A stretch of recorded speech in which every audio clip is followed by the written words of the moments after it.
नमस्कार दोस्तों, आप देख रहे हैं T2A। मैं हूं आपका दोस्त मिस्टर के। भारत संचार निगम लिमिटेड BSNL ने एक और डाटा ब्रीच का सामना किया है, जो पिछले 6 महीने में दूसरा इंसिडेंट है। इस ब्रीच में सेंसिटिव इन्फॉर्मेशन एक्सपोज हुई है, जिसमें इंटरनेशनल मोबाइल सब्सक्राइबर आइडेंटिटी मतलब IMSI number, SIM card details, home location, register data और क्रिटिकल सिक्योरिटी कीज शामिल है। ये रिपोर्ट एक डिजिटल रिस्क मैनेजमेंट ने दिया है। उस फिल्म का नाम है अथेनियन टेक्नोलॉजी। इस ब्रीच के पीछे एक थ्रेट एक्टर है जो क्यूबर फैंटम के नाम से जाना जाता है। इसने BSNL के टेलीकॉम ऑपरेशन से 278 GB से ज्यादा डाटा एक्सेस किया है। ये डाटा सर्वर स्नैपशॉट्स को भी शामिल करता है, जिसे सिम क्लोनिंग और सीरियस क्रिमिनल एक्टिविटीज जैसे एक्सटॉर्शन के लिए मिसयूज किया जा सकता है। अथेनियन टेक्नोलॉजी के CEO कनिष्क गौर ने ये बताया है। कॉम्प्रोमाइज्ड डाटा की नेचर कॉम्प्लेक्स और क्रिटिकल है, जो टिपिकल यूजर इन्फॉर्मेशन से कहीं ज्यादा है और BSNL के ऑपरेशनल सिस्टम्स के कोर को टारगेट करता है। हैकर्स ने इस डाटा की प्राइस $5000 रखी है।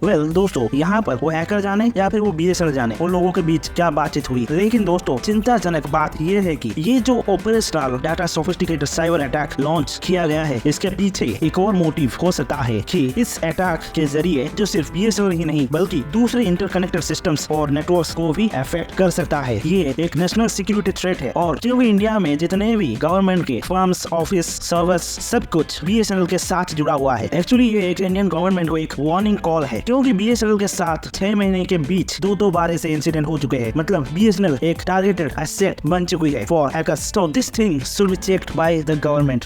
अब चलते हैं यूजर डाटा की तरफ। इस सोफिस्टिकेटेड अटैक के जरिए BSNL सिम कार्ड का भी इंफॉर्मेशन कॉम्प्रोमाइज हुआ है और साथ ही BSNL के कुछ ऑथेंटिकेशन कीज के जरिए अटैकर्स फाइनेंशियल अकाउंट्स पर सिक्योरिटी मेजर्स को भी बाईपास कर सकते हैं, जो फाइनेंशियल लॉसेस और आइडेंटिटी थेफ्ट का कॉज बन सकता है। अब तक BSNL ने इस ब्रीच के रिगार्डिंग किसी क्वेरी का जवाब नहीं दिया है। प्रॉम्प्ट रेस्पॉन्स की एब्सेंस ये दिखलाता है कि इमीडिएट एक्शन लेना कितना जरूरी है, जैसे नेटवर्क एंड पॉइंट्स को सिक्योर करना और एक्सेस लॉग्स को ऑडिट करना। इस बीच मिस्टर कनिष्क गौर कहते हैं कि BSNL को अर्जेंट इन्वेस्टिगेशन इनिशिएट करनी चाहिए ताकि ब्रीच को एक्सेस और कंटेन किया जा सके। कुछ एसेंशियल स्टेप्स हैं, जैसे कि securing network endpoints, second auditing access logs, third implementing enhanced security measures, fourth conducting frequent security audits, fifth adopting advanced threat detection technologies. इससे पहले भी 6 महीने पहले भी BSNL के साथ ऐसा ही हुआ था। मतलब एक और ब्रीच हुआ था लास्ट ईयर दिसंबर में और इसका पैटर्न ऑलमोस्ट सेम ही है इस ब्रीच के साथ।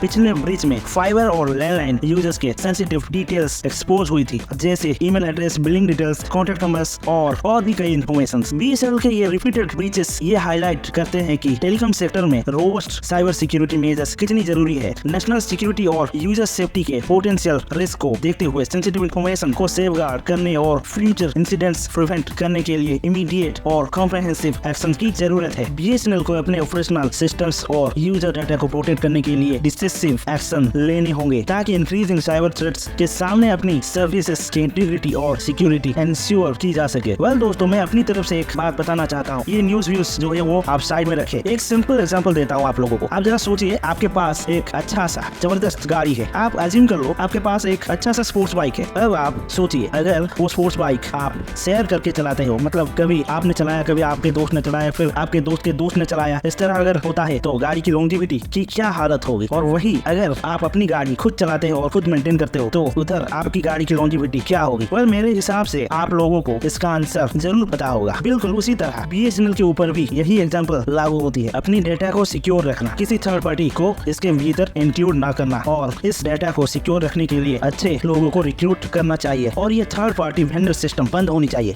मैं भी कभी BSNL का एक कस्टमर था, लेकिन कस्टमर एक्सपीरियंस BSNL के साथ मेरा बहुत ही घटिया था। बार ब्रॉडबैंड ठप हो जाता था और कंप्लेन देने से बार वो थर्ड पार्टी वेंडर के साथ यहाँ का SDO भी अपनी आपत्ति दिखाते थे और फिर एक दिन वो थर्ड पार्टी वेंडर ने मुझे फोन करके मेरे ही कंप्यूटर का रिमोट एक्सेस मांगा था और उसका बिहेवियर भी अच्छा नहीं था। दोस्तों, यहाँ पर तो आप लोग समझ ही चुके होंगे कि मैं क्या कहना चाहता हूँ। दोस्तों, अगर आपको ये वीडियो पसंद आई हो तो प्लीज हमारे चैनल को सब्सक्राइब करें और हमारे इस वीडियो को लाइक और शेयर जरूर करें, क्योंकि BSNL की ये डीमेरिट्स एंड फेल्यूर्स की जानकारी सब लोगों को मिलनी चाहिए। Thank you, bye.